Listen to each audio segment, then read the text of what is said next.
सामान्य नागरिक संहिता यानी यूनिफॉर्म सिविल कोड। ये शब्द अक्सर आपके सुनने में आता होगा और ये शब्द जितना बोलने में आसान है उतना समझने में जटिल है, क्योंकि अक्सर इसके प्रति लोग अलग अलग बातें कहते हैं। आमतौर पे ये 3 तलाक से लिंक करके देखा जाता है कि 3 तलाक को खत्म करने के लिए ये लाया जा रहा है, पर ये सिर्फ उसका एक पहलू मात्र है, ये सिर्फ उसका एक पार्ट है। अगर हम इसकी गहराई पे जाएं तो ये काफी अलग अलग चीजों से मिलके बना है। तो थोड़ा सा आज हम इसको समझने का प्रयास करेंगे। हो सकता है कि मैं इस पूरी वीडियो में आपको पूरी चीजें ना समझा पाऊं, लेकिन इतनी कोशिश जरूर रहेगी कि आप इसको बेहतर समझ सके कि कोई आपको इस मैटर पे बरगला ना सके।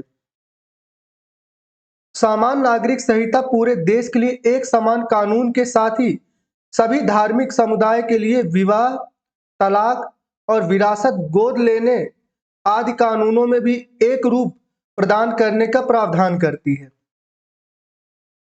संविधान के अनुच्छेद 44 में वर्णित है कि राज्य भारत के पूरे क्षेत्र में नागरिकों के लिए एक समान नागरिक संहिता सुनिश्चित करने का प्रयास करेंगे। अनुच्छेद 44 संविधान में वर्णित राज्यों की नीति निर्देशक तत्वों से एक है। अनुच्छेद 37 में परिभाषित है कि राज्य के नीति निर्देशक तत्व संबंधित प्रावधानों को किसी भी न्यायालय द्वारा परिवर्तित नहीं किया जा सकता, लेकिन इसमें निहित सिद्धांत शासन व्यवस्था में मौलिक प्रकृति के होंगे।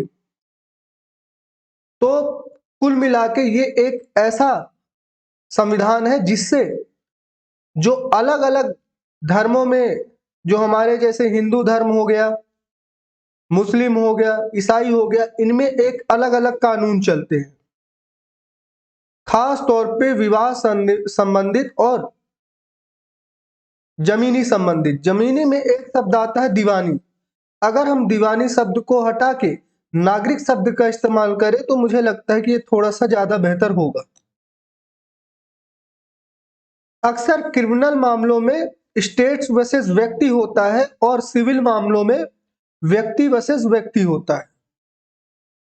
ठीक है, जो यूनिफॉर्म सिविल कोड है ये भारत में समान नागरिक संहिता लागू नहीं है, बल्कि भारत में अधिकतर निजी कानून धर्म के आधार पर तय किए जाते हैं।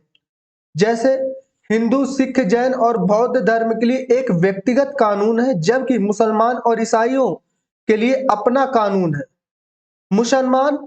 मुसलमानों का कानून शरिया पे आधारित है, पर भारत में वो पूर्णतया लागू नहीं होता है। वर्तमान में अधिकांश भारतीय कानून सिविल मामलों में एक समान नागरिक संहिता का पालन करते हैं, जैसे भारतीय अनुबंध अधिनियम, नागरिक प्रक्रिया संहिता, माल बिक्री अधिनियम, संपत्ति हस्तांतरण अधिनियम और भागीदारी अधिनियम, साक्ष्य अधिनियम इत्यादि।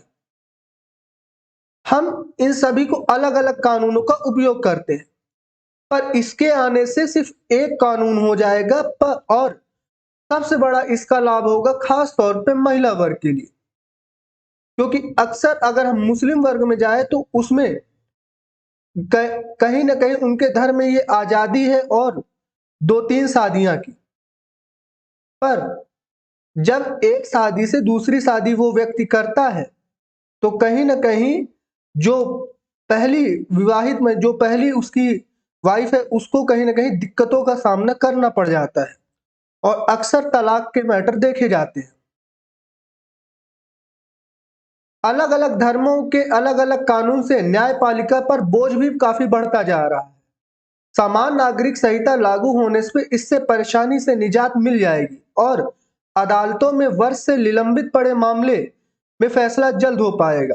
सभी के लिए कानून एक से समान देश में एकता बढ़ेगी।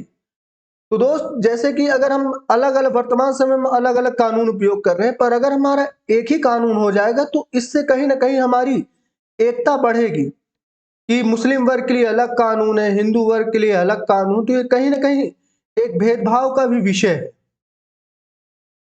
देश में हर भारतीय पर एक समान कानून लागू होने से देश की राजनीतिक पर भी असर पड़ेगा और भारतीय और राजनीतिक दल वोट बैंक वाली राजनीति नहीं कर सकेंगे और वोट का ध्रुवीकरण नहीं हो पाएगा। सामान्य नागरिक संहिता लागू होने से भारत की महिलाओं की स्थिति में भी काफी सुधार आएगा।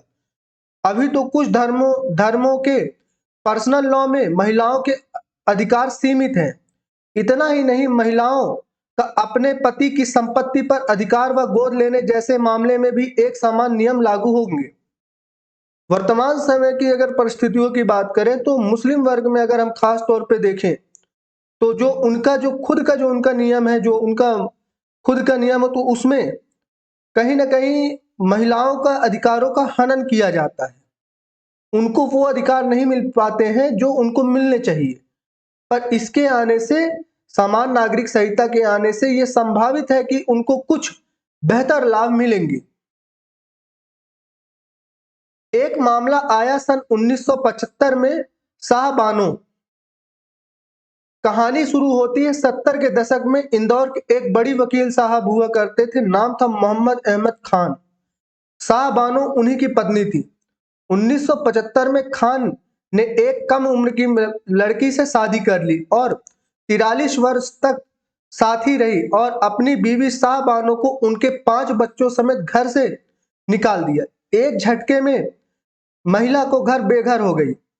वकील साहब बच्चों की परवरिश के लिए कभी कभी थोड़ा बहुत पैसा दे दिया करते थे, पर बाद में शाहबानो को थोड़ा नियमित तौर पे पैसा चाहिए था, क्योंकि वो कभी कभी पैसा देते थे और कभी नहीं भी दिया करते थे। पर शाहबानो चाहती थी कि उसको हर महीने गुजारा भत्ता मिले और वो उनसे यही मांग कर रही थी।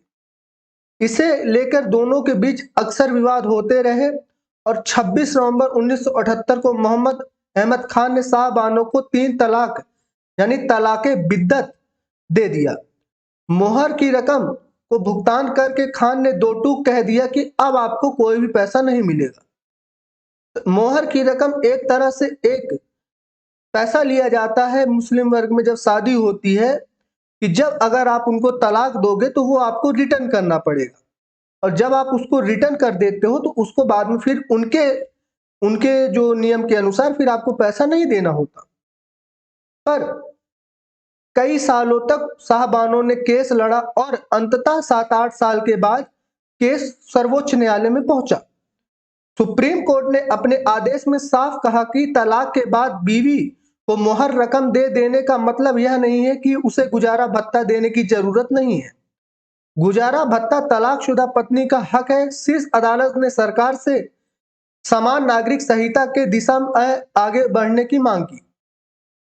सर्वोच्च न्यायालय ने कहा कि जो मोहर की रकम दी जाती है वो गुजारा भत्ता समान नहीं है, दोनों में विभिन्नताएं हैं। गुजारा भत्ता एक अलग चीज है कि आप उस महिला को हर महीने इतना पैसा दो कि वो अपना गुजारा कर सके।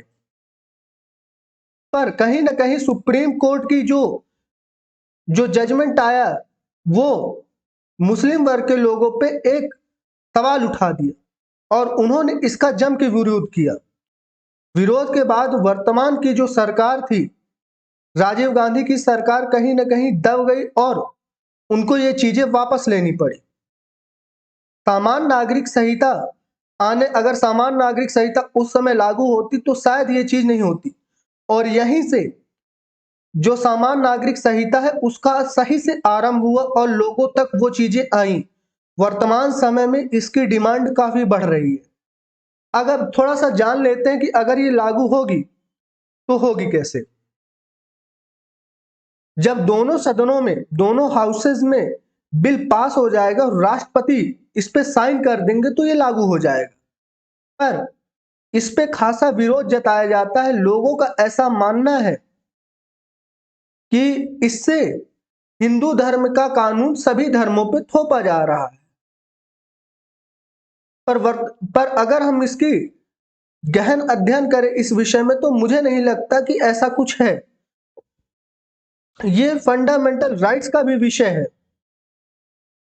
अनुच्छेद 44 में भी ये चीज कही गई है कि राज्य भविष्य में समान नागरिक संहिता सुनिश्चित करने की कोशिश करेंगे। तो इस ओर राज्य बढ़ने का प्रयास भी कर रहे हैं। गोवा में ये बहुत पहले से लागू कर दिया गया है और अन्य राज्य भी धीरे धीरे इस ओर कार्य कर रहे हैं। तो उम्मीद करता हूं कि आपको ये चीजें थोड़ा सा बेहतर समझ आई होंगी। आपको कोई इस विषय में गलत जानकारियां ना दे दे तो ये चीजें आपके लिए थोड़ा हेल्पफुल रहेंगी। तो कल मिलते हैं कुछ नए वीडियोस के साथ। जय हिंद, जय भारत।